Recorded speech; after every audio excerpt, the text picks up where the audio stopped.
सभी मूल निवासी महापुरुषों का अभिवादन करना चाहूंगा कि जिन्होंने हमें आजाद करने के लिए अपनी जिंदगियां कुर्बान की। इसके साथ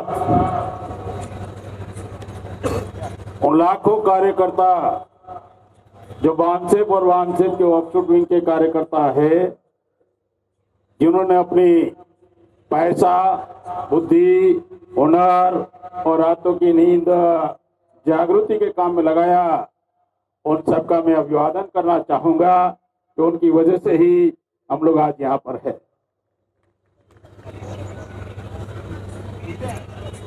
बहुजन मुक्ति पार्टी 2019 के चुनाव की तैयारी कर रही है। 7 लाख लोगों की भीड़ संख्या हमने इकट्ठा की लखनऊ के रमाबाई मैदान में। उसके बाद 19 फरवरी को लाखों की संख्या में हम लोगों ने गांधी मैदान, पटना में, बिहार में हमने लाखों की संख्या इकट्ठा की। मैं आपको बताना चाहता हूं कि अकेले बहुजन मुक्ति पार्टी ने इतनी बिहार में भीड़ इकट्ठा की, जनसंख्या इकट्ठा की। आज की 3 तारीख को ही प्रधानमंत्री नरेंद्र मोदी, बिहार के मुख्यमंत्री नीतीश कुमार और रामविलास पासवान पूरी ताकत लगाने के बाद हमारी भीड़ का मुकाबला नहीं कर पाए। जाओ देखो इंटरनेट पर। आज महाराष्ट्र में लाखों की संख्या में आए हुए लोग, और ये अपने समय, बुद्धि और पैसा लगाकर आए हुए लोग हैं। मुझे इस बात पर हमेशा गर्व होता है, बहुजन मुक्ति पार्टी में आने वाले लोग बिकाऊ नहीं होते, टिकाऊ होते हैं। वो अपना पसीना और अपना पैसा लगाकर यहां पर आते हैं। ये बिकाऊ नहीं है, ये टिकाऊ है। और ऐसा 20 राज्यों में जन आक्रोश रैलियां होने जा रही है। 15 मार्च को राजस्थान में जयपुर में है, 17 मार्च को पश्चिम बंगाल मालदा में है, 19 अप्रैल को पंजाब में है, मध्य प्रदेश, छत्तीसगढ़ और अलग अलग 20 राज्यों में ऐसे लाखों की भीड़ बहुजन मुक्ति पार्टी इकट्ठा कर रही है। 19 के चुनाव में यह पार्टी करोड़ों में परिवर्तित हो जाएगी, करोड़ों में परिवर्तित हो जाएगी ये पार्टी।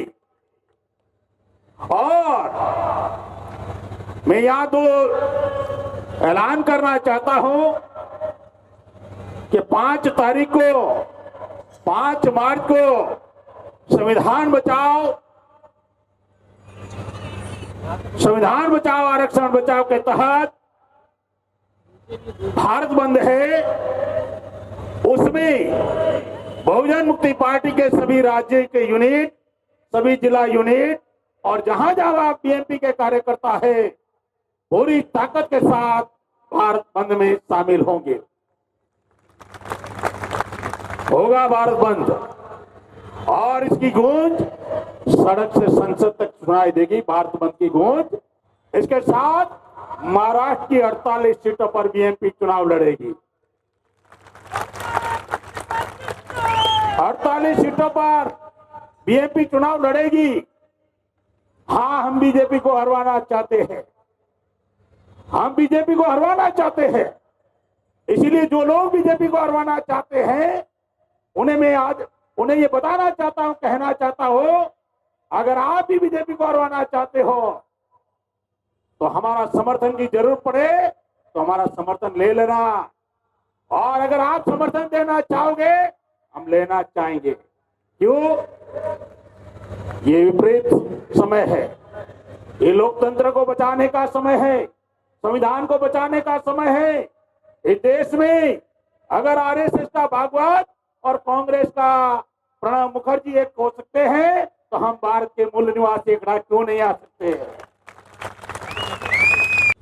इसलिए मैं यहां से बताना चाहता हूं, होगा हमारा डिफरेंट ओपिनियन, होगा हमारा मतभेद, लेकिन संविधान को बचाने के लिए और लोकतंत्र को बचाने के लिए कोई भी बहुजन नेता का डिफरेंट ओपिनियन नहीं हो सकता। और अगर संविधान और लोकतंत्र को बचाने के लिए अगर जिस बहुजन नेता का डिफरेंट ओपिनियन हो, समझ जाना उसके डीएनए में गड़बड़ी है, डीएनए का प्रॉब्लम है फिर तो। क्योंकि हमारा अस्तित्व संविधान की वजह से है, हमारा अस्तित्व लोकतंत्र की वजह से है, और उसको बचाने के लिए भी हम आपस में लड़ते रहेंगे तो दुश्मन आपका इस्तेमाल कर लेगा। हम इस्तेमाल होने नहीं देंगे, कम से कम हमारा तो कोई इस्तेमाल कर ही नहीं सकता। भारत में कोई पैदा नहीं हुआ कि बीएमपी के राष्ट्रीय अध्यक्ष या बीएमपी के एक भी कार्यकर्ता को खरीद कर दिखाए। अगर भारत में कोई एक भी कार्यकर्ता हमारा खरीद कर दिखाए, एक भी कार्यकर्ता को खरीद नहीं पाओगे। इसीलिए जहां बात समाज की आएगी, जहां बात संविधान को बचाने की आएगी, जहां लोकतंत्र को बचाने आएगी, तो हमारा डिफरेंट ओपिनियन के बाद भी हम संविधान को बचाने के लिए एक मंच पर आने को तैयार है, अगर आपको बीजेपी को हरवाना है तो। और अगर आप ताकत बनाकर अगर प्रधानमंत्री नितिन गडकरी को बनाना चाहते हो, फिर तो तुम्हारा भी बंदोबस्त होगा। अगर नितिन गडकरी को प्रधानमंत्री बनाना चाहते हो मोदी की जगह, तो आप काय को ताकत बना रहे हो? इसीलिए ताकत बना रहे हो कि आरएसएस के आदमी को प्रधानमंत्री बनाओ। अरे जिन आरएसएस के लोगों ने 11 दिसंबर 1949 को रामलीला मैदान दिल्ली में पुतले जलाए गए थे, उन आरएसएस के लोगों को प्रधानमंत्री बनाना चाहोगे? अगर दुश्मनों को सर पर बिठाना चाहोगे तो बंदोबस्त तुम्हारा भी बीएमपी करेगी, बिल्कुल करेंगे। हम किसी के बंधुआ मजदूर नहीं है, और हमें किसी का कोई लालच नहीं है कि प्रस्तावित पार्टियों के पिछलगू हम नहीं है। अरे जिनसे आप मांग रहे हो, जिनसे मांग रहे हो 1 सीट 10 सीट 20 सीट, जिन लोगों से मांग रहे हो, जिन लोगों से आप मांग रहे हो, वो लोग बीएमपी के संपर्क करने से भी डरते हैं कि इन लोगों से संपर्क कैसे किया जाए। ये तो खतरनाक लोग हैं साथियों। 50 सीटें हम घोषित करेंगे। मैं आपको यहां बताना चाहता हूं, संविधान की सिंगल लाइन पर अमल नहीं हुआ है। 70 साल की तथाकथित आजादी में संविधान की सिंगल लाइन पर अमल नहीं हुआ। संविधान की पहली लाइन में लिखा हुआ है कि हम भारत के लोग समता, स्वतंत्रता, बंधुता और न्यायपूर्ण समाज और राष्ट्र का निर्माण करेंगे। 70 साल में क्या संविधान की पहली लाइन पर अमल हुआ? क्या असमानता खत्म हो गई? क्या शोषण खत्म हो गया? क्या अत्याचार खत्म हो गया? क्या अन्याय खत्म हो गया? क्या जातिवाद खत्म हो गया? अरे जिस देश में राष्ट्रपति को मंदिर में आने नहीं देते हो, सीढ़ियों पर बैठकर उसको अपना पूजा अर्चना करना पड़ता है, राष्ट्रपति का अपमान जाति के नाम पर होता हो, इससे बड़ा और कोई सबूत चाहिए जातिवाद का? इससे और बड़ा सबूत चाहिए क्या? संविधान की सिंगल लाइन पर अमल नहीं हुआ है। और ये लोकतंत्र बचाओ, संविधान बचाना है तो डॉक्टर बाबा साहब अम्बेडकर को पढ़ना होगा, समझना होगा। डॉक्टर बाबा साहब अम्बेडकर को समझना होगा। 28 अक्टूबर 1951 पंजाब के जालंधर में डीएवी कॉलेज में बाबा साहब अम्बेडकर ने एक स्पीच किया है, और उसका विषय था कि भारत के लोकतंत्र का भविष्य कैसा होगा। डॉक्टर बाबा साहब अम्बेडकर ने कहा भारत के लोकतंत्र का भविष्य कैसा होगा, इसके ऊपर अपने विचार रखे हुए हैं। और उन्होंने बात कही कि अगर लोकतंत्र को जिंदा रखना चाहते हो तो देश में मजबूत विरोध पक्ष होना चाहिए और चुनाव निष्पक्ष और पारदर्शी होना चाहिए। मजबूत विरोध पक्ष होना चाहिए और निष्पक्ष और पारदर्शी चुनाव होना चाहिए। अगर ये बातें नहीं रहेगी तो लोकतंत्र खत्म हो जाएगा लोकतंत्र। और उन लोगों ने 70 साल की तथाकथित आजादी में करने नहीं दिया, विरोध पक्ष पैदा करने ही नहीं दिया। उन मनुवादियों ने विरोध पक्ष पैदा करने नहीं दिया। 1947 से पहले जब भारत पाकिस्तान का बंटवारा नहीं हुआ तो विरोध पक्ष में एक पार्टी थी जिस पार्टी का नाम मुस्लिम लीग था, और उस समय मुसलमानों का आरक्षण 33.5% था और SC/ST का 22.5 था। 22.5 और 33.5 अगर दोनों मिला दो 56% हो जाता है। अगर OBC उसमें शामिल हो जाए 5-10% तो क्या होता, हजारों साल उनका वर्चस्व खत्म हो जाता। इसीलिए उन लोगों ने भारत पाकिस्तान को अलग किया, देश का बंटवारा किया और बदनाम भारत के मुसलमानों को किया। उन लोगों ने अपनी व्यवस्था को बचाने के लिए भारत पाकिस्तान का बंटवारा किया और बदनाम भारत के मुसलमानों को किया है। मुस्लिम लीग वहां चली गई। उसके बाद सुभाष चंद्र बोस विरोध पक्ष में था और फॉरवर्ड ब्लॉक उनकी पार्टी थी। केवल पार्टी को नहीं खत्म किया, सुभाष चंद्र बोस को भी खत्म कर दिया। विरोध पक्ष में उनको भी पनपने नहीं दिया। उसके बाद डॉक्टर बाबा साहब अम्बेडकर विरोध पक्ष में थे। डॉक्टर बाबा साहब अम्बेडकर विरोध पक्ष में थे और पहले चुनाव में ही बाबा साहब को हरवाने के लिए 25,000 रुपया काजरोलकर को दिया गया। जब चुनावी मर्यादा 2000 थी, केवल 25,000 के डॉक्टर बाबा साहब अम्बेडकर डॉक्टर बाबा साहब अम्बेडकर चुनाव नहीं जीतना चाहिए। 3% नेहरू ने अपनी बिरादरी को टिकट दिया। 56% चुनावकार भारत की न्यायपालिका, कार्यपालिका, विधायिका पर कब्जा कर लिया। बाबा साहब को भी हरवाया।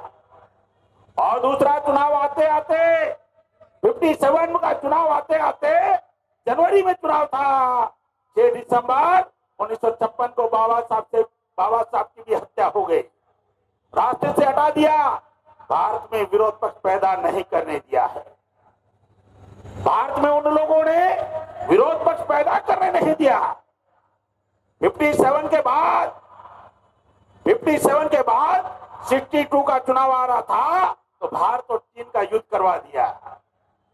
62 के बाद 67 का चुनाव आ रहा था तो 1965 में भारत पाकिस्तान का युद्ध करवा दिया। उसके बाद 67 के बाद 72 का चुनाव आ रहा था तो 1971 में भारत बांग्लादेश का युद्ध करवा दिया। ये जो नया चल रहा है कोई नई बात नहीं है। अरे ये काम उन्होंने 1999 में अटल बिहारी वाजपेयी ने ये काम किया। कारगिल का युद्ध करवाकर 5 साल 13 दिन की सरकार में गिरने वाला आदमी 5 साल प्रधानमंत्री बन जाता है। ये पुराना तरीका उनका। ये पुलवामा का जो है ये घटनाएं कोई नई नहीं है। चुनाव से पहले क्यों हो रहा है? चुनाव से पहले क्यों हो रहा है? और उसके बाद भी उनको लगा कि हम लोग कामयाब नहीं हो सकते। इमरजेंसी लागू किया। इमरजेंसी के बाद विद्रोह हुआ, मंडल कमीशन आया और उन्होंने दोबारा चुनाव जीतने के लिए पंजाब में खालिस्तान वर्सेस हिंदुस्तान करवा दिया। उसके बाद बाबरी मस्जिद और राम जन्मभूमि का मुद्दा हो गया। 2 सीट बीजेपी जीतने वाली यकायक राष्ट्रीय राजनीति में पहुंच गई। उसके बाद गोधरा कांड हुआ। ये लगातार चुनाव के समय चल रहा है।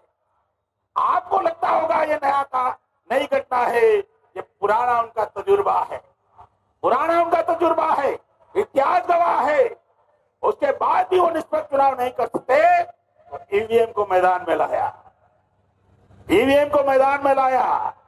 अरे जिन देशों ने ईवीएम बनाया वो देश ईवीएम को नहीं मानते। इससे निष्पक्ष चुनाव नहीं हो सकता। Japan, Germany, France, America, California, Ukraine, Netherland, 120 इसका लिस्ट है मेरे पास। बीजेपी आरएसएस के लोग कहते हैं, क्या कहते हैं? कि 30 देश में 3 तलाक पर पाबंदी है, भारत में क्यों नहीं होना चाहिए? तो मैं कहना चाहता हूं 120 देश में ईवीएम पर पाबंदी है, भारत में क्यों नहीं होना चाहिए? 120 देश में ईवीएम पर पाबंदी है, भारत में क्यों नहीं होना चाहिए?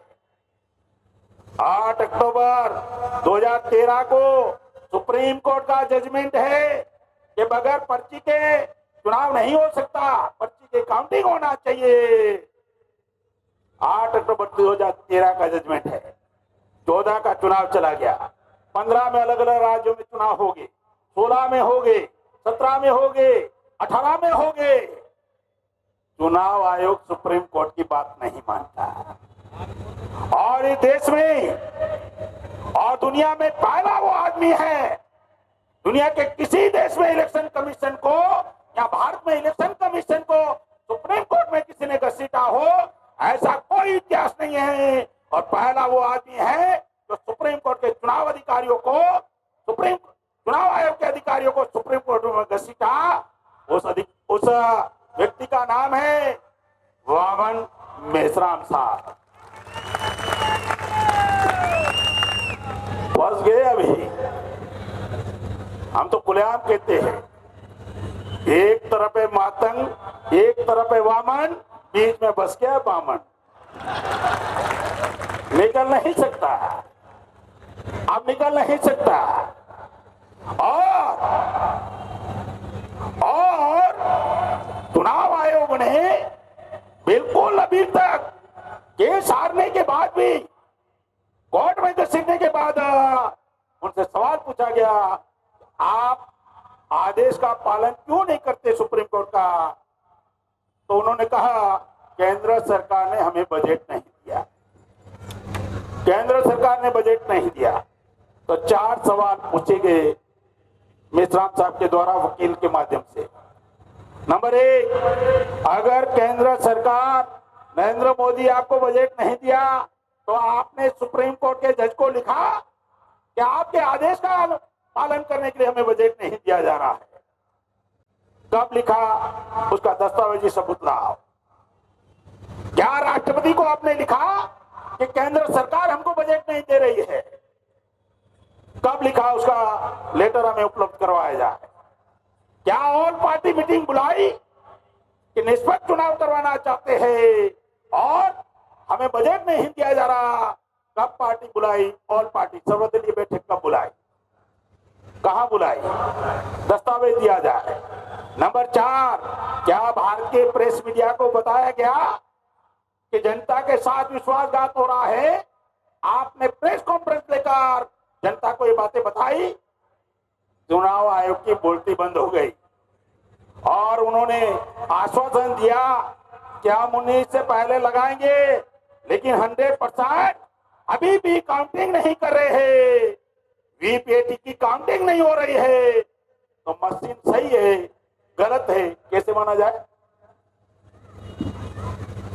तो वर्तमान नरेंद्र मोदी की सरकार, ये जो प्रधानमंत्री बना हुआ है, ये जनमत की पैदाइश नहीं है, ईवीएम की पैदाइश से ध्यान रखना। ईवीएम के माध्यम से बना हुआ प्रधानमंत्री है, सरकार ईवीएम के माध्यम से बनी हुई है और उसकी लहर बनाने के लिए बड़े बड़े बातें किए गए, माहौल बनाया गया कि अभी पिछड़े वर्ग के आदमी को प्रधानमंत्री बना देंगे। पिछड़े वर्ग के आदमी को प्रधानमंत्री बनाते हैं और हमारे लोग खुश हो गए, हमारा आदमी प्रधानमंत्री बन रहा है। और वो भी उस्ताद, इतना उस्ताद, झूठ बोलने में इतना उस्ताद है। अगर ओलंपिक में झूठ बोलने की स्पर्धा हो तो बहुत सारे गोल्ड मेडल हमारे भारत को मिल सकता है, झूठ बोलने की अगर स्पर्धा हो तो। उन्होंने कहा मेरा 56 इंच का सीना है, मेरा 56 इंच का सीना है। जब संविधान को चौराहे पे जलाया गया, 56 इंच के सीने वाले ने कुछ भी नहीं बोला, नहीं बोला 56 इंच के सीने वाले ने। अरे इतिहास उठाकर देख लो, इतिहास उठाकर देख लो, इस देश में सिखों का कई कत्लेआम हुआ, खालिस्तान के नाम पर भारत का एक भी सिख कभी भारत का संविधान नहीं जलाया है। अरे मुसलमानों का कत्लेआम हुआ गौहत्या के नाम पर, मॉब लिंचिंग के नाम पर, लव जिहाद के नाम पर। एक भी भारत का मुसलमान कभी भारत के संविधान को नहीं जलाया है, कभी नहीं जलाया दस्तूर को भारत के। इतिहास उठाकर देख लो, क्रिश्चियनों पर हमला हो रहा है, प्रतिदिन हमला हो रहा है, उनके नंस और फादरों को जिंदा जलाया जाता है। कभी भी एक भी क्रिश्चियन ने भारत का संविधान नहीं जलाया है। आदिवासियों को नक्सलाइट के नाम पर मारा जाता है, एक भी आदिवासी ने कभी भारत का संविधान नहीं जलाया है। क्यों नहीं जलाया मालूम है? मुस्लिम, सिख, ईसाई भारत का संविधान क्यों नहीं जलाया? इसका कारण है क्योंकि वो सारे धर्म स्वतंत्रता के आधार पर है, और इस्लाम स्वतंत्रता के आधार पर है, क्रिश्चियनिटी स्वतंत्रता के आधार पर है, सिखिज्म स्वतंत्रता के आधार पर है। भारत का संविधान उन धर्मों का रक्षा करता है। आर्टिकल 25 से लेकर आर्टिकल 29 तक उन धर्मों का संरक्षण करता है, क्योंकि संविधान का आधार समानता है, और समानता को मानने वाले धर्मों का भारत का संविधान रक्षण करता है। जिन धर्मों का रक्षण भारत का संविधान करता है, उन धर्म के मानने वाले, इस्लाम को मानने वाले, सिखिज्म को मानने वाले, क्रिश्चियनिटी को मानने वाले, उन्हें ये मालूम है कि उनके धर्म का रक्षण भारत का संविधान करता है। अरे वो संविधान खतरे में पड़ गया आज की तारीख में। कितने मुसलमान संविधान को बचाने के लिए सड़कों पर आते हैं, कितने क्रिश्चियन संविधान को बचाने के लिए सड़कों पर आते हैं, कितने सिख संविधान को बचाने के लिए सड़कों पर उतरते हैं। संविधान आपके धर्म का रक्षण कर रहा है, वो संविधान ही खतरे में पड़ गया तो आपके धर्म की स्वतंत्रता कहां से रहेगी? आपको लगता होगा कि संविधान खत्म होने से केवल आरक्षण खत्म होगा। हमारा तो आरक्षण खत्म होगा, आपके धर्मों की स्वतंत्रता ही खत्म हो जाएगी। इसलिए उन धर्मों को मानने वाले लोग संविधान को बचाने के लिए भारत बंद के समर्थन में आना चाहिए। भारत के बंद के समर्थन में उनके लोग आना चाहिए, उतरना चाहिए। और संविधान उन लोगों को पाबंदी लगाता है जो जातिवाद फैलाते हैं, जो शोषण करते हैं, जो अत्याचार करते हैं, जो धार्मिक दंगे फसाद करवाते हैं, जो अन्याय करते हैं, उन पर संविधान पाबंदी लगाते हैं। अरे जिनका धर्म ही राष्ट्रद्रोह पर खड़ा हुआ है, ये सारा संविधान के विरोधी है।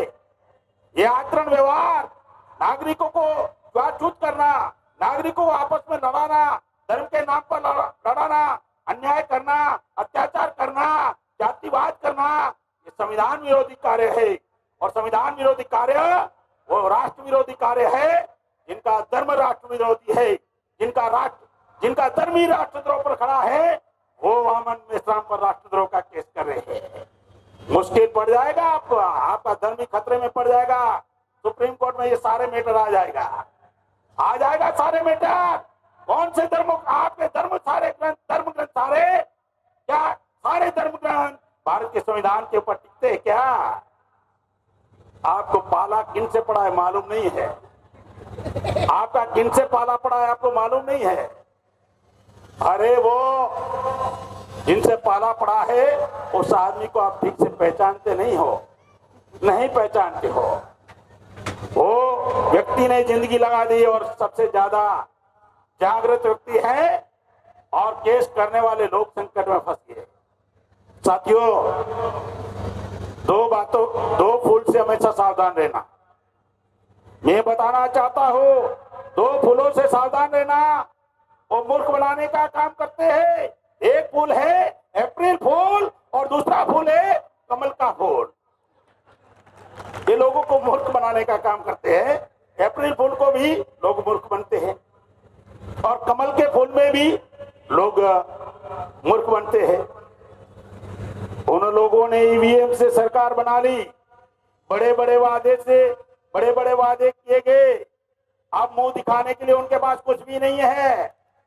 जिन लोगों ने कहा था बेटी बचाओ बेटी पढ़ाओ के नाम पर वोट लिया, मैं आपको कहना चाहता हूं, 4.5 साल में 1,10,213 महिला पर बलात्कार हुआ इस देश में। और ये आंकड़ा मेरा नहीं है, नेशनल क्राइम ब्यूरो रिपोर्ट का आंकड़ा है। और पिछले 2 साल में 38,000 बलात्कार हुआ है नाबालिग बच्चियों के पास। अस्सीबा से लेकर, उन्नाव से लेकर बिहार के मुजफ्फरपुर में देखो, 2 साल की बच्ची, 4 साल की, 6 साल की, 8 साल की, सामूहिक बलात्कार हुआ है।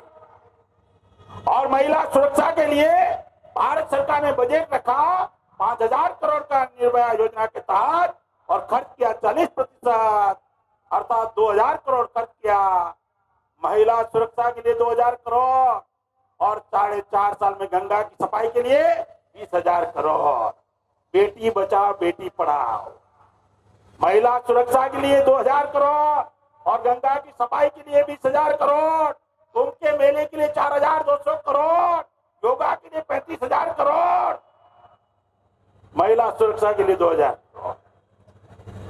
5,18,528 किसानों ने आत्महत्या किया है। सरकार कहती है उनके लिए बजट नहीं है। 12,60,000 करोड़ का कर्ज माफ करने के लिए सरकार के पास बजट नहीं है। और 3.5 साल में उद्योगपतियों के 17,15,000 करोड़ माफ कर दिए गए।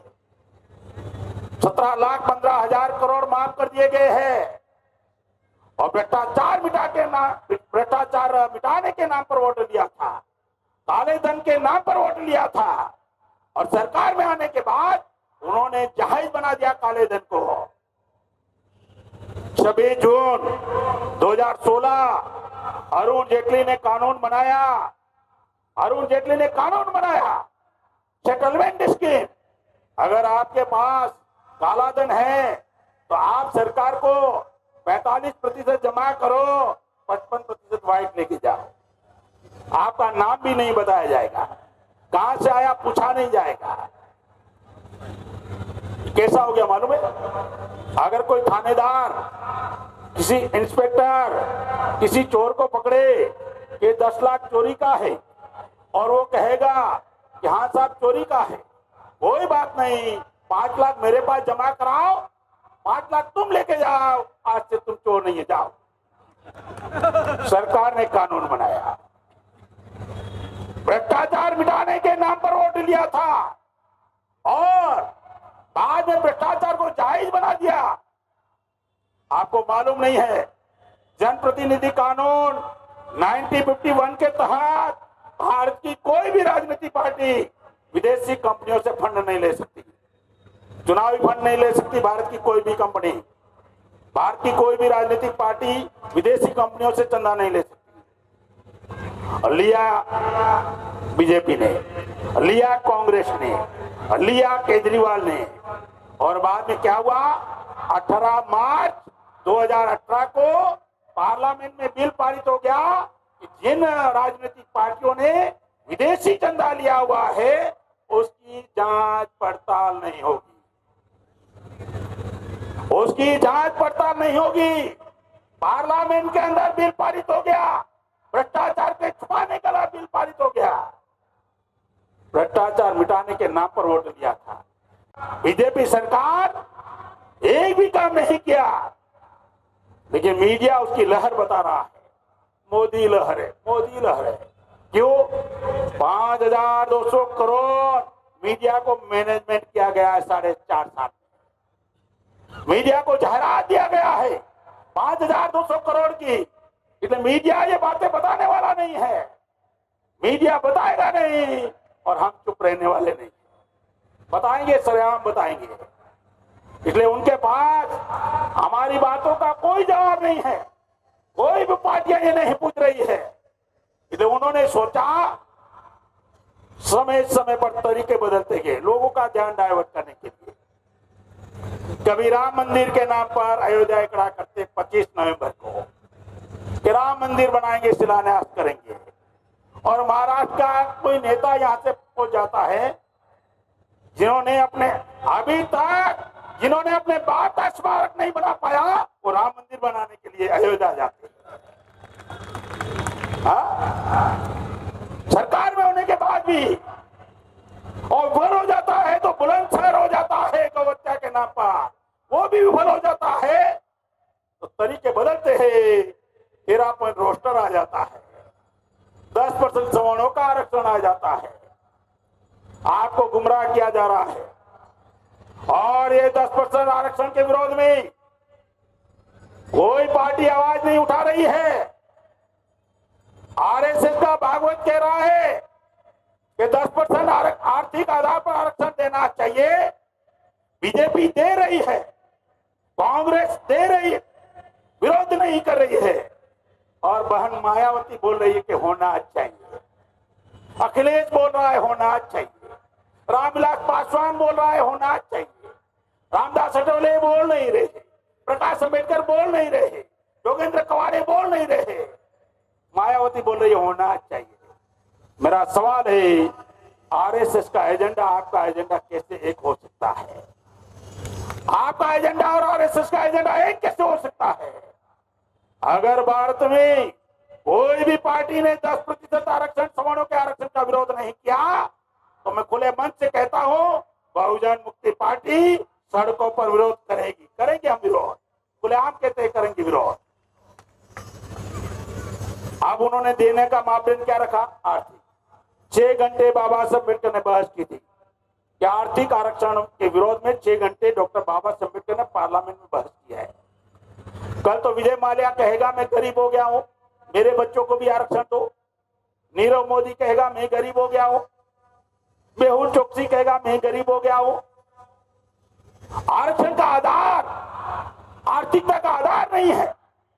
और नया फंडा बनाकर उन्होंने दे दिया कि देश में एससी एसटी को 1950 में मिल जाता आरक्षण, लेकिन ओबीसी को, पिछड़े वर्ग को 42 साल इंतजार करना पड़ता है। 16 नवंबर 92 तक इंतजार करना पड़ता है।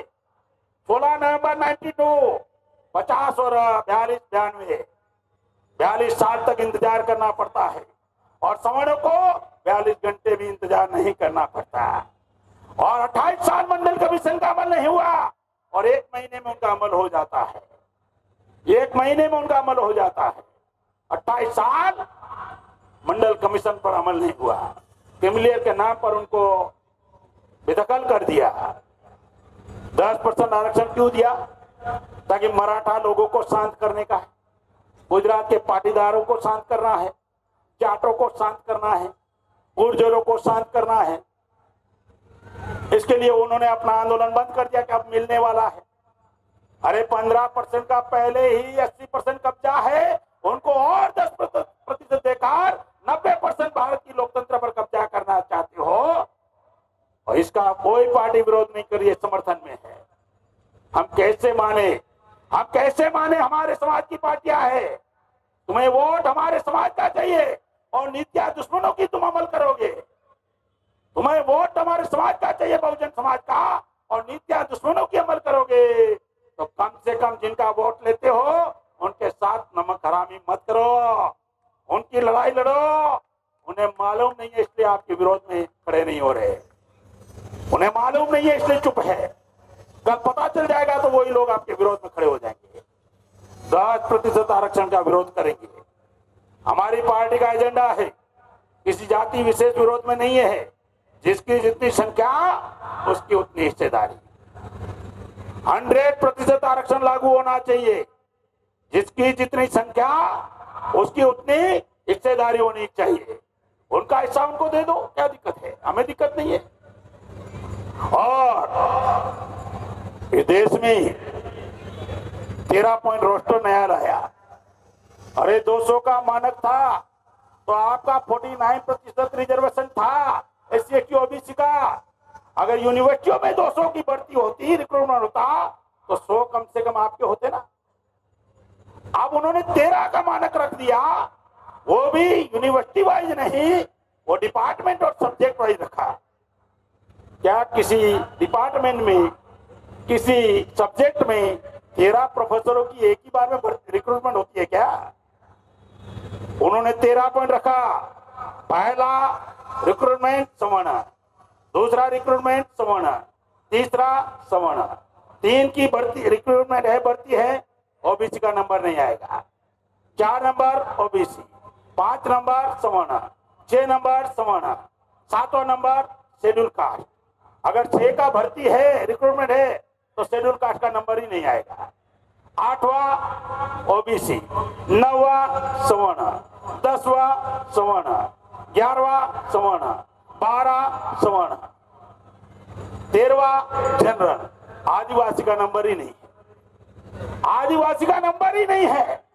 ये 13 पॉइंट रोस्टर जो है वो एससी ओबीसी के बच्चों को यूनिवर्सिटियों में दाखिल देने का बिल्कुल रिक्रूटमेंट के विरोध में है और धीरे धीरे सारे डिपार्टमेंट में लागू कर देंगे। आपके बच्चों को बिल्कुल किसी डिपार्टमेंट में नहीं लिया जाएगा।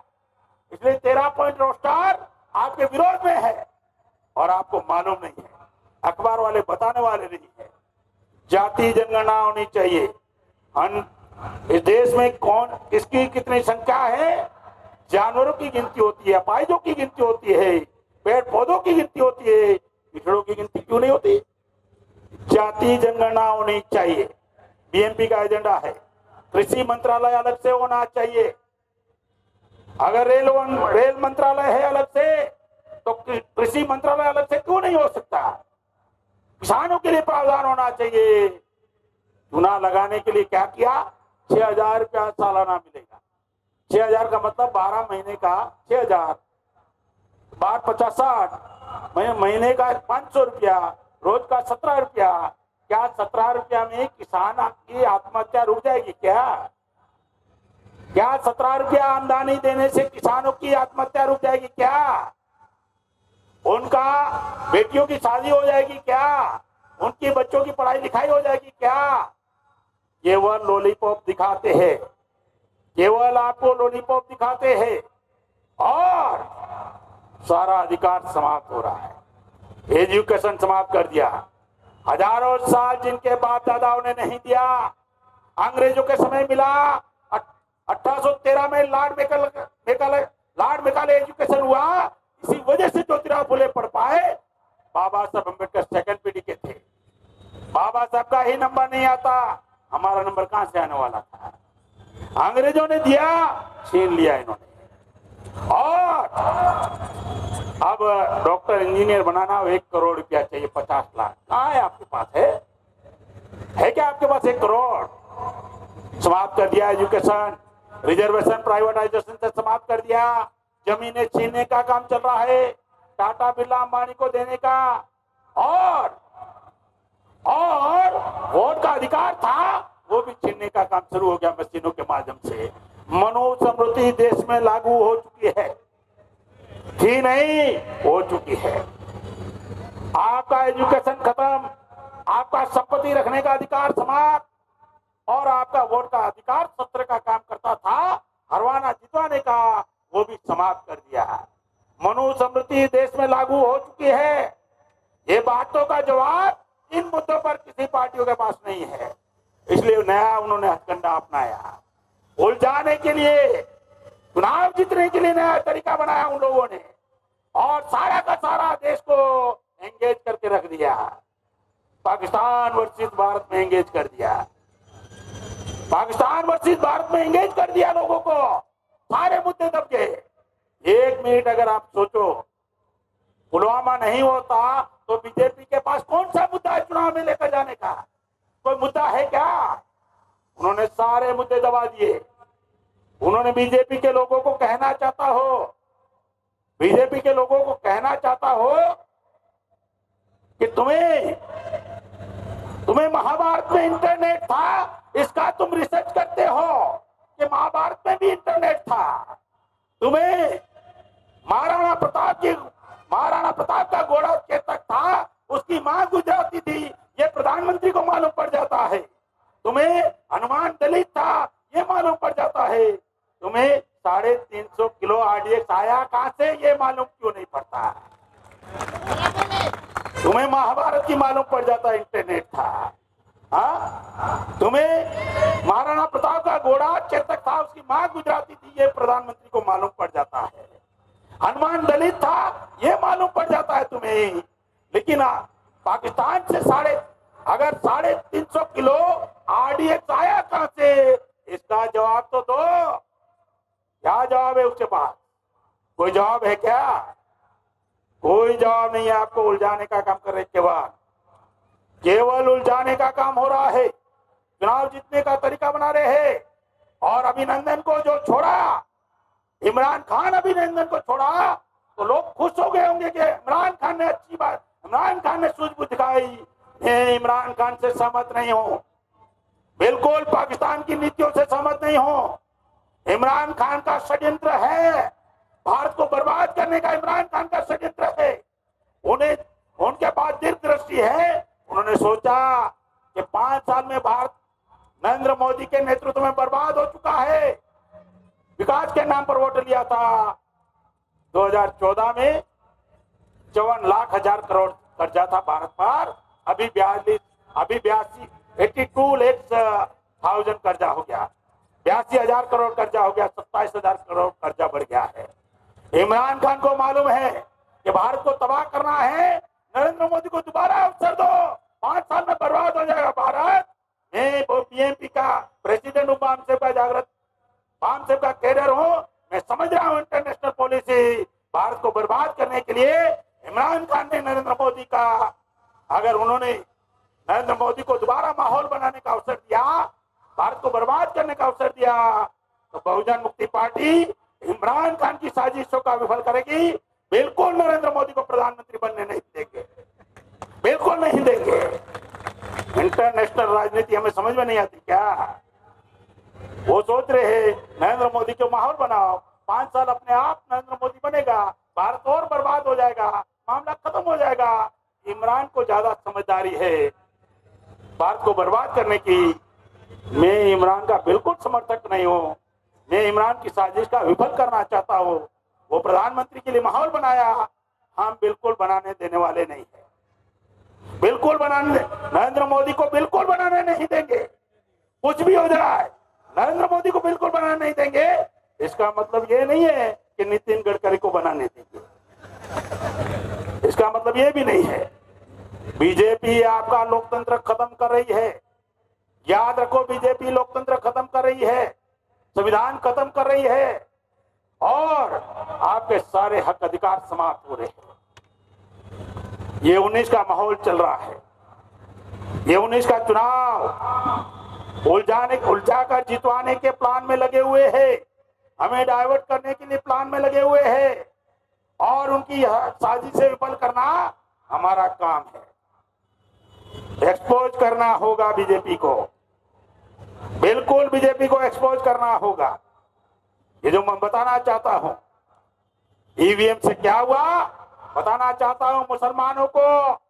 19 राज्यों में 16 साल तक एक भी मुस्लिम एमपी नहीं बना। गुजरात में नहीं बना, 16 साल हो गया। राजस्थान में नहीं बना, 16 साल हो गया। और पंजाब में नहीं बना, चंडीगढ़ में नहीं बना, हरियाणा में नहीं बना, उत्तराखंड में नहीं बना, हिमाचल में नहीं बना, महाराष्ट्र में नहीं बना, एमपी में नहीं बना, छत्तीसगढ़ में नहीं बना, गोवा में नहीं बना, ओडिशा में नहीं बना। 16 साल में 19 राज्यों में एक भी मुस्लिम एमपी नहीं बना है। अरे जहां मुसलमानों की आबादी है, 50-60% आबादी है, वहां भी बीजेपी सीटें ले जा रही है। उत्तर प्रदेश में मुरादाबाद में 50-60% आबादी है, वहां भी बीजेपी चुनाव जीत रही है। ईवीएम मुसलमानों के लिए ज्यादा खतरनाक है, ज्यादा खतरनाक है ईवीएम। आपके वोटों की जरूरत नहीं है, इसलिए आपका नरसार हो रहा है, और आपके पास बचने के लिए कोई विकल्प नहीं है। उस ईवीएम के विरोध में अखिलेश यादव और मायावती का गठबंधन मजबूत है। क्यों नहीं बोल रहे हो ईवीएम के विरोध में? क्यों नहीं बोल रहे हो? अगर प्रकाश अंबेडकर और ओवैसी कहते हमारा गठबंधन मजबूत है, क्यों ईवीएम के विरोध में नहीं बोल रहे हो? क्यों नहीं बोल रहे हो? अगर कहीं कांग्रेस नहीं बोल रही है और अन्य पार्टियां भी नहीं बोल रही है ईवीएम के विरोध में, इससे क्या होगा मैं बताना चाहता हूं। क्या होगा इससे? 2019 के चुनाव में क्या होगा? इससे बीजेपी के लोग शातिर दिमाग के लोग हैं, आरएसएस के लोग शातिर दिमाग के लोग हैं, वो क्या करेंगे? अखिलेश और बहन जी को 30-35 सीटें दे देंगे और वो खुश हो जाएंगे। कि हमें 30-40 सीटें मिल गई। बीजेपी अलग अलग राज्यों में से 2-2 सीटें निकाल लेगी। बिग बाजार दिखाए, मॉल कॉम्प्लेक्स दिखाए, किसी चीज पर भारी डिस्काउंट होता है, व्यापारी बेवकूफ होता नहीं, दूसरी चीज में मार्जिन बढ़ा देता है, दूसरी चीजों में मार्जिन बढ़ा देता है। आपको बीजेपी 30-40 सीटें दे देगी, 2-4 सीटें यहां भी दे देगी, लेकिन अलग अलग राज्यों में बीजेपी 30-40 सीटें कवर कर लेगी ईवीएम के माध्यम से। आपको सीटें तो मिल जाएगी, लेकिन भारत का संविधान नहीं बचेगा। इसके लिए कौन जिम्मेवार होगा? आपको सीटें मिल जाएगी, बहन जी को मिल जाएगी, अखिलेश को मिल जाएगी, ओवैसी को मिल जाएगी कुछ सीटें, प्रकाश अम्बेडकर को भी मिल सकती है 2 सीटें, लेकिन भारत का संविधान नहीं बचेगा। उसके लिए कौन जिम्मेवार होगा? जो पार्टियां ईवीएम के विरोध में आवाज नहीं उठाती, समझ जाना बीजेपी की दलाली और बड़वेगिरी में लगी हुई है। जो पार्टियां ईवीएम के विरोध में आवाज नहीं उठाती, समझ जाना बीजेपी को सर पर बिठाना चाहती है 24 में, और बीजेपी 24 में सर पर बिठ गई 2024 तक, तो आपका देश में लोकतंत्र खत्म हो जाएगा, संविधान खत्म हो जाएगा, आपका सारे अधिकार समाप्त हो जाएगा, और आप सीटों के चक्कर में पड़े हो। 2019 का चुनाव, 2019 का चुनाव ये भारत के लोकतंत्र को बचाने का चुनाव है। 2019 का चुनाव आपकी आने वाली पीढ़ियों को बचाने का चुनाव है। 2019 का चुनाव संविधान को बचाने का चुनाव है। 2019 का चुनाव भारत को बचाने का चुनाव है, आने वाली पीढ़ियों को बचाने का चुनाव है। ये चुनाव सामान्य चुनाव नहीं है, ये चुनाव 2019 का सामान्य चुनाव नहीं है, याद रखना। या तो आपकी पीढ़ियां बर्बाद हो जाएगी और या आप कामयाब हो जाओगे रोकने में। इसलिए सारी पार्टियां वोट लेने आती है तो उन्हें सवाल पूछना, जो आप कह रहे हो वो स्टैम्प पेपर पर लिख कर दे रहे हो क्या? 100 रुपए के स्टैम्प पेपर पर लिख कर देते हो क्या? बीएमपी 100 रुपए के स्टैम्प पेपर पर लिख कर दे रही है। अगर हम ये काम नहीं करेंगे, कोर्ट में घसीट हो कि हमारा वोट लिया और हमारे साथ विश्वासघात किया। मांगो बीजेपी से, मांगो कांग्रेस से, मांगो एनसीपी से, सारी पार्टियों से 100 रुपए के स्टैम्प पेपर पर लाओ लिख कर दो। ईवीएम के विरोध में जो पार्टी आवाज नहीं उठाएगी, समझ जाना मिलावट है, मिली भगत है। ईवीएम के विरोध में संघर्ष करना होगा। और बीजेपी माहौल बना रही है, माहौल बना रही है देशभक्ति के नाम पर, सैनिकों की शहादत का इस्तेमाल कर रही है, कुर्बानी, शहीदों की कुर्बानी को इनकेस करना चाहती है। अरे तुम्हारे ही पुलवामा में जो हुआ घटना, मोदी जीत गया होगा, जिसका डंका पीट रहा है, इमरान जीत गया होगा, इमरान डंका पीट रहा है, इमरान डंका पीट रहा है, मीडिया डंका पीट रहा है, मोदी डंका पीट रहा है, मोदी भक्त डंका पीट रहे हैं कि हम जीत गए। लेकिन वो 42 परिवार, जिनके परिवार के सदस्य शहीद हो गए, उनकी हार हो गई। उनका क्या? ये पुलवामा हुआ, इसके लिए कोई जिम्मेवार है? बीजेपी जिम्मेवार है। बिल्कुल खुलेआम कहता हूं, बीजेपी जिम्मेवार है। क्यों जिम्मेवार है? अगर इस मसूद अजहर को, अगर 1999 में अगर अटल बिहारी दामाद की तरह कंधार छोड़ने नहीं गया होता, तो आज जैसे मोहम्मद नहीं होता। बीजेपी ने कंधार में मसूद अजहर को छोड़ने गए, अपने दामादों की तरह विमान में, स्पेशल विमान में छोड़ने गए। इसकी वजह यह आज परिणाम भुगतना पड़ा है। अटल का, बीजेपी का वो निर्णय आज हम भारत के लिए घातक हो गया है। अटल का दूसरा निर्णय है कि पेंशन बंद कर दिया आर्मी की लोगों की, और इसीलिए शहीद होने वाली की बीवियां, उनकी विधवाएं सड़कों पर घूम रही है। हेमराज का नाम सुना होगा, वो 4 साल से वो हेमराज की बीवी कह रही है हमें पेंशन भी नहीं मिल रहा है। और तुम शहीदों के नाम पर वोट लेना चाहते हो, शहीदों के नाम पर वोट लेना चाहते हो। अगर बीजेपी ने 2019 के चुनाव में शहीदों के नाम पर वोट लेने का प्रचार अभियान शुरू किया, तो बहुजन मुक्ति पार्टी सरेआम 543 सीटों पर नरेंद्र मोदी के पुतले जलाएंगे, आचार संहिता होगी उसके बाद भी जलाएंगे। तुम शहीदों का इस्तेमाल करोगे क्या लोकतंत्र में? तो भारत की प्रजा को बेवकूफ बना रखा है। बकायदा हम लोग इस माहौल को बनने नहीं देंगे, बीजेपी के माहौल को। शहीदों के इस्तेमाल, शहीदों के बलिदान के ऊपर कोई राजनीति करेगा, हम करने नहीं देंगे, बिल्कुल करने नहीं देंगे। माहौल बनाते हो, हम भी देखते कैसे बनाते हो, कैसे बनाते हो हम देख रहे हैं। मैदान में हम लोग मैदान में हैं। दुश्मनों ने सोचा होगा कि मान्यवर कांशीराम साहब चले गए और बहुजन मूवमेंट खत्म हो गई। अरे उन्हें मालूम नहीं है, मान्यवर कांशीराम साहब हमारे जैसे हजारों लोग तैयार करके गए। उन्हें मालूम नहीं है, उन्हें मालूम नहीं है हमारे जैसे हजारों लोग तैयार करके गए। और चुनाव में वोट का पैसे का इस्तेमाल करेंगे। आपको एक वोट का 500 रुपया मिलेगा। पार्टियां करती है चुनाव में इस्तेमाल, एक वोट का 500 रुपया। अरे तो 12 महीने का कितना हुआ? 5 साल में 500, 12 महीने का 100 रुपया, महीने का 8 रुपया, रोज का 25 पैसा। भिखारी चवन्नी लेता है क्या आजकल? हमारे लोग चवन्नी में वोट देकर आ जाते, हमारे लोग चवन्नी में वोट देकर आ जाते। एक वोट का 1000 भी मिलेगा। आपके घर में 5 लोग हैं, 5000 भी मिलेगा। आप खुश हो जाओगे। बटन दबाते ही 5000 मिल रहा है ना। मैं औरंगाबाद का एक किस्सा बताता हूँ।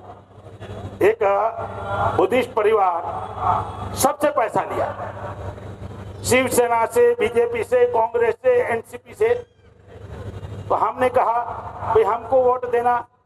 बुद्ध की तस्वीर घर में लगी, तथागत की तस्वीर लगी। तो बोला उन्होंने हमको 2-2 हजार रुपया दिया हुआ है, आप क्या दे रहे हो? उन्होंने 4 पार्टियों ने 2-2 हजार दिया, आप क्या दे रहे हो? तो मैंने कहा आप 4 पार्टियों से 2-2 हजार रुपया लिया है। तो बोला हाँ। तो वोट तो एक ही पार्टी को दोगे ना? तो बोला हाँ। तो 3 पार्टियों के साथ धोखेबाजी करोगे, विश्वासघात? 3 पार्टियों के साथ विश्वासघात करोगे? बोला हाँ। तो आपका चरित्र बुद्धिस्ट का कहाँ है? कहाँ चरित्र है? 4-4 पार्टियों से मांग रहे हैं। वो भी उस्ताद था, बहुत उस्ताद। उन्होंने क्या कहा मालूम है? बुद्ध ने कहा है 5 घर मांगना चाहिए, 4 से मांग लिया है, 5वां आपका नंबर है। और उस्ताद था, मेरे से भी उस्ताद था। बुद्ध ने 5 घर मांगने का बोला, 4 से मैंने मांग लिया है, 5वां नंबर आपका है, आप दे रहे हो क्या? मैंने उनको जैसे समझाया सारे मुद्दे, वो अपनी बिटिया को बुलाया, छोटी 4 साल की बिटिया को, और उसके सर पर हाथ रखा। कि बेटी के सर पर हाथ रखकर कहता हो कि पैसा सबसे लूंगा, वोट बीजेपी को करूंगा। आप ही असली लड़ाई लड़े हो। अगर घर में 5 लोग हैं और 5000 में बिकते हो तो याद रखना 5 लोगों में आपकी बीवी भी है, याद रखना 5 लोगों में आपकी माँ भी है, याद रखना 5 लोगों में आपकी बेटी भी है, 5 लोगों में आपकी बहन भी है। क्या बहन बेटियों का सौदा करेंगे पैसे से? इज्जत प्यारी है या पैसा प्यारा है? अगर इज्जत प्यारी है काहे को बिकते हो? और अगर बिकते हो काहे को चिल्ला रहे हो? काहे को चिल्ला रहे हो? वोट बेचने का मतलब बहन बेटियों पर बलात्कार करवाने का लाइसेंस देना, याद रखना।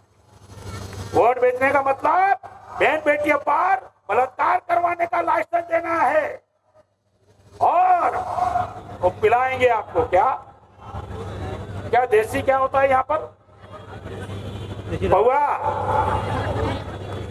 भौआ क्या कीमत है? हाँ, क्या कीमत है? पीने वाला बताए, सही बताएगा। 50-60 रुपया, 50-60 रुपये में तुम राजा बनाती हो। 5 साल में 50 रुपये में राजा बनाते हो। अरे आप एक बार आपको शराब पिलाएंगे, 5 साल आपके बच्चों का खून पिएंगे, याद रखना। नीतियां आपके बच्चों के विरोध की बनाएंगे, 5 साल आपके बच्चों का खून पिएंगे। इसीलिए अगर आप वोट बेचते हो और बाद में उनके पास जाओगे, चुने हुए सांसद के पास, कि हमारे काम क्यों नहीं करते हो, तो वो कहेगा मैं आपका काम क्यों करूं?